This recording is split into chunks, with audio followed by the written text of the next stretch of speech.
My guest at this time is slated to compete in the Wrestling Showcase, a one-night, 8-man tournament taking place during AEW All Out Weekend. It is Matt Cardona. Matt, thank you so much for taking the time to chat with me here today. Thanks for having me. What's going on, dude? The usual, talking to Matt Cardona, as I do to end my week most weeks. Awesome. Very excited about this, Matt. It's going to be taking place in my backyard of Chicago here. But before we get to the match, I think we got an exclusive announcement to make here as well. Everybody's talking about your injury right now, man. I know you've talked a little bit about it on Busted Open. Yeah. How are you feeling? Any updates on when surgery is going to happen or the timeline for the return, anything like that? Yeah, so surgery will be this upcoming Tuesday. I don't know when this drops, but Tuesday I'll be getting the surgery. Trust me, I didn't want to get it. I wanted to just old school tape it up and keep fighting, but that's not the smartest thing to do because I want to be doing this for a long, long time. Yeah.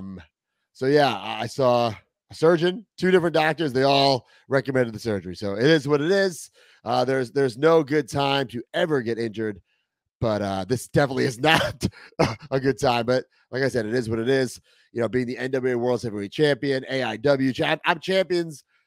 I'm everywhere. I'm champions everywhere. So it sucks, but it is what it is. Gonna get the surgery and just keep moving forward. So how long do you expect to be rehabbing, Matt? Any idea on how long you'll be on the shelf after you get the surgery?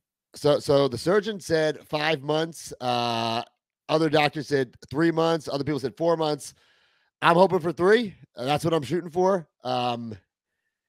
This is my motivation right now, is getting this all taken care of in 3 months. I mean, I'm not a doctor. I wish I was, but that's the goal, to come back in 3 months. But I'm only going to come back when I'm 100%. I'm not going to rush anything. But I think I can do it. Is this the worst injury of your career, Matt, or is this has it been worse for you than this? No, about 5 years ago, I ruptured my patella tendon. Basically, my kneecap exploded in a match on SmackDown, and I was told 6 to 9 months. I was back in exactly 6 months. So that's what I'm shooting for here, to be back as soon as possible. How brutally painful was that, Matt? Just like you even saying it, I had to go and grab my own kneecap. Yeah, it was not fun. I jumped up to hit my finish, and it felt like someone just gave me this chop block from the side. But it was me. It just gave out as I was jumping. A freak thing.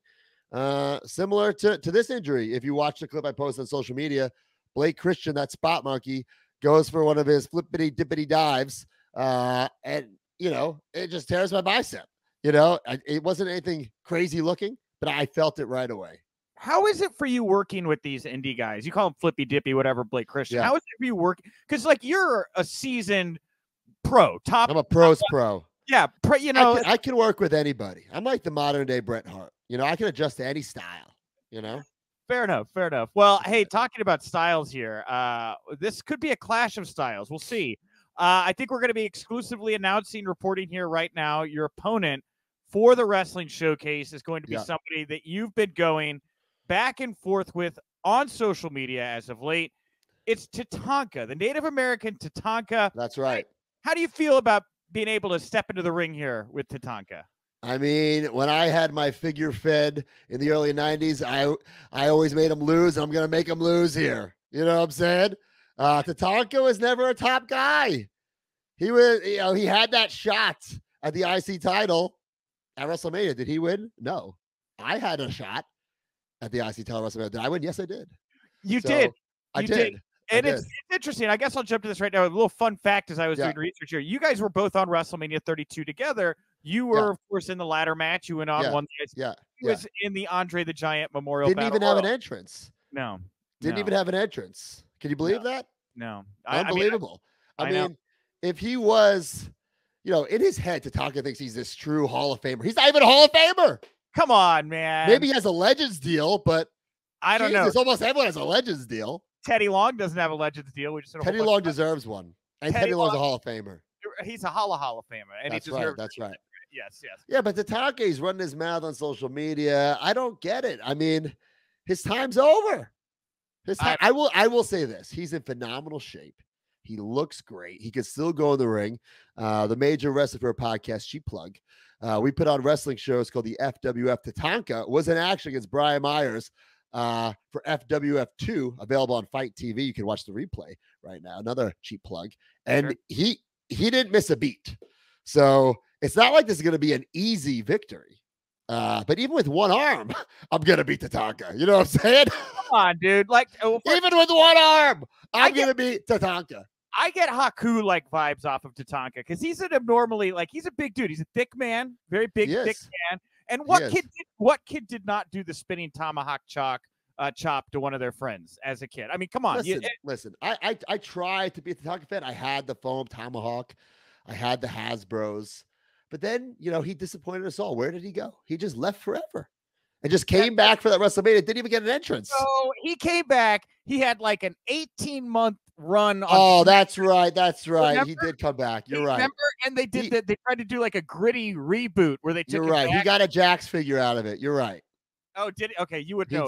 He did. Yes, you're right. He did come back. You're right. He did come back. I just remember they did the gritty reboot over on SmackDown. But that was still like a 10-year gap. Yeah, it was, and that's why when he came back, and everyone was like, "Wow, Tatanka's still really good," Yeah, but imagine if he didn't quit. Like me, I never quit. That's true. I have been, the business has chewed me up and spit me out more times than I can remember, but I've never quit. Nobody's been counted out in this business and has come back more times than me. The wrestling business, it's not going to always love us back. Tatanka, he quit on the business. He quit on the fans. I will never quit on the business. I will never quit on my fans. Yeah, for sure. Well, you're not going to quit on the fans, but if you're not physically cleared to compete at the let's not put that into the universe yet. Well, let's not even put that into the universe. Do you have a backup plan if you are not able to? What's my nickname? Always ready. So there you go. That just answered your question. Okay, fine. I always have a backup plan. I always have a plan. There's always a plan B, a plan C, a plan D, a plan Z, everything. Okay. Always. All right. Well, well, first of all, before we hop off this year, you're really rushing me off, huh? But you got to go to the bar. No, I don't go to a bar. I have more stuff to talk about. I'm just talking about the Tatanka stuff. Like I was doing the research into the WrestleMania 2 thing, and I read that you didn't find out you were actually going to win that title until a little day of or something. Like, when did you actually find out you were going to win the ladder match? Or something I just kind of wanted to ask you about. No, it wasn't day of. It was a few days before. So Raw's on a Monday, and then we flew to Dallas to do rehearsal and everything like that. So there was a Tuesday. I found out on a Tuesday, and I'm thinking, oh God, Tuesday to Sunday, it's definitely going to change. But it didn't. It didn't. Yeah. Man, how much did that mean to you, man, to know that you were going to get that WrestleMania moment? Greatest moment of my career up to that point. Even now, arguably the greatest moment of my career. Winning the Intercontinental title at WrestleMania. The ultimate underdog story. Having my dad come in. What a night, what a moment. A moment that Tatanka never had because he lost at WrestleMania. I mean, did he win by DQ at WrestleMania 9? I don't even remember, but he didn't win the title. He didn't win the strap. No, man, we're really going in hard on here on Tatanka. And that's it. Does he even have another WrestleMania match besides that Andre Battle Royal? I don't know, man. I did. He at WrestleMania 10 and that big tag team match gets canceled? I mean, I don't even know. Possibly. I didn't do enough of my Tatanka research for this interview. Okay. I feel like he's in that 8 or 10 man tag that gets canceled. Okay, fair enough. Yeah. Yeah, he's probably in his gear, right? And they're like, match just got cut. Taking off those tassels, Yeah, but Tatanka, he had that undefeated streak for so long, and really was an imposing. He was an imposing wrestler. I certainly have fond memories of watching Tatanka as a child. Do you need a title, right? It's like some people like Roddy Piper. He was a great IC champion, but never took the big one, right? But, but that's not a knock against him in any way. I mean, listen, I'll say it like this: if WWF, WWE, whatever, thought he was a big enough star, they would have made him an original mold for the Hasbro figures. They just gave him Texas Tornado. They didn't even make an original mold. And then he gets a new figure. They don't even repaint it. They just re-release it. You know what I'm saying? Everyone who has 2 figures gets a repaint. Mr. Perfect, Bret Hart, Undertaker. They even repainted the Bushwhackers. But the Tatanka, nope. Let's just straight up re-release them. Wow. I like how you go in on people's action figures as a way to really hurt them, to really cut them up, right? Because I know it would hurt me. It would. I know it would hurt me, right? All right.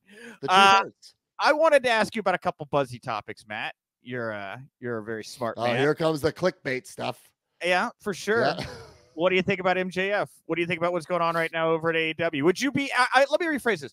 If you were part of the roster, yeah, and you didn't know until like it all became obvious that it was a work, would you be upset or would you not be upset about what's going on right now? Is it a work? Do we know that? We don't know that for certain. We don't really know much. But I mean, everybody's talking about it, right? It feels like it's a work. Creating buzz, right? It feels like a work at this point, doesn't it? Who cares? We're all talking about it, right? So you don't care. Who gives a shit? We're all talking about it. Whatever it is, it's working. He is the talk of the wrestling business. Mm-hmm. For sure. You're questioning. You're having doubt. Is this real? Is this not real? Isn't that what the pro wrestling business is? Yeah, for sure. I'm just suspend disbelief. So from your perspective, if you're part of the company or whatever, and this is all going on, you don't really know what's happening. You it sounds like you really don't care as long as it's creating attention for the company, right? I mean, unless I was working MJF on that show, why does it bother me? I cannot listen. I've been in this business for 19 years. You think I let every little goddamn rumor bother me about everyone else? I don't care what other people are doing. I don't care about everyone else's business. I care about my business. Yeah, well, what MJF is doing doesn't affect me, you know? Well, yeah, and on that note, there was another bit of controversy that you kind of waded a little bit into here recently. Yeah. Which was the Sasha Naomi situation, and you shared the tweet about you getting shoved off the ramp and how you wish you'd have stood up for yourself, and that invited, I guess, CM Punk into the discourse where he decided to kind of go after you a little bit, man. I was surprised by that. What was your reaction to Punk kind of trying to turn this on you? Listen, it was a fun tweet. If anyone took that tweet seriously, I don't know what part of the tweet was more obvious that it was a joke. A, that I said I was going to put my neck brace on Johnny Ace's table, or B, that I was talking about the respect of the internet championship. It was a joke. I still think it's funny. So if people didn't like it, I mean, that's life. Nobody's gonna, you can't please everybody. You know, you're always going to have a hater or a critic or someone who disagrees with you, and that's life. And that it is what it is. And I wasn't going to engage in some Twitter back and forth with anybody over it. Sure. I thought it was a funny tweet. I didn't delete it. You know, I thought it was pretty clever. What's your relationship like with Punk? I would imagine you guys spent some time around each other. We always had a good relationship. We used to ride together. Haven't talked to him in a while, but I have nothing bad to say about Punk. Okay, so did that catch you off guard that he did that? Because like in Punk, I know Punk's Punk, but like I looked at your tweet and I thought the same thing. I was like, this guy's obviously not trying to wade into controversial waters here. I thought Punk just kind of came along and tried to like knock you out or something. It was very weird to me. Like I said earlier, I don't really care what other people say. It didn't really affect me. I saw the tweet. Obviously, people sent it to me, and he's entitled to his opinion. And like I said, I wasn't going to engage for what. You know, it was just a joke tweet. I thought it was funny. Still think it's funny. And it is what it is. Yeah. How do you feel about Cody's return to WWE? What did you think about the way he handled himself jumping from AEW to WWE? I think, again, he made a great move because everybody was talking about it, right? Everyone was questioning, is he really going? Is this a work, right? He went. What a night for Cody, and what a return it's been. And he's proven himself, which he has in the past before. But I think right now it's truly his time. He's one of my closest buddies, and I'm very, very happy for him. And he's doing his thing, and he's doing it his way. And more power to him. And I asked that because I know when we've talked before, you've said that you kind of followed a little bit of the Cody blueprint, made it your own, obviously. But now having seen how he was like a half step ahead of you, right? He left the company before you. He's made it back now and been able to take all that IP that he created out in that world and bring it back into WWE. I mean, it's hard not to look at you and how you've reinvented yourself and could see how you could have a similar path. I mean, does that intrigue you now that you see what's happened with Cody and how they're treating him? It's super cool that he was able to bring his music and his logos and his nickname, and it's his package. So, hypothetically, if I were to ever go back, I would love to do something similar to that.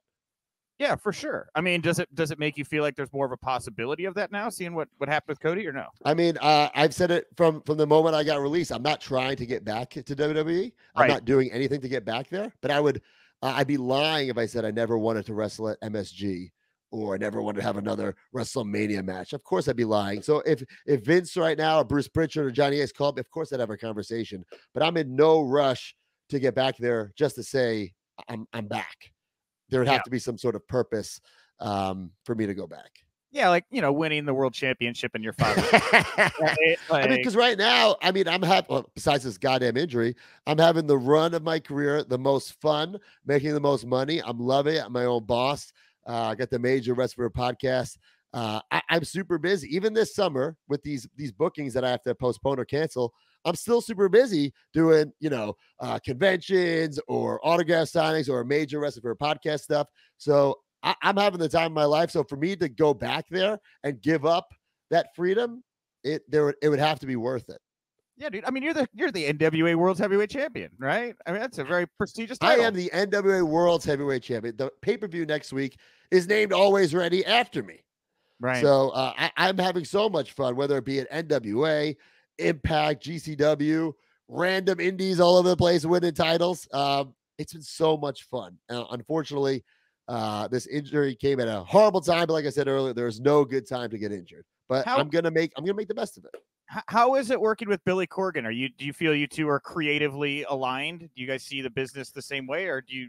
I think we do. I think Billy is a very smart guy. I think Billy, you know, sees that this is a business, right? It's not just old school wrestling, and we need to, you know, I think he was smart enough to realize that me as the face of the company would cause some controversy because NWA, a lot of old school fans, they hate my guts, but they're going to pay to see me get my ass kicked, but I won't. They'll pay to see Nick Aldis try to kick my ass.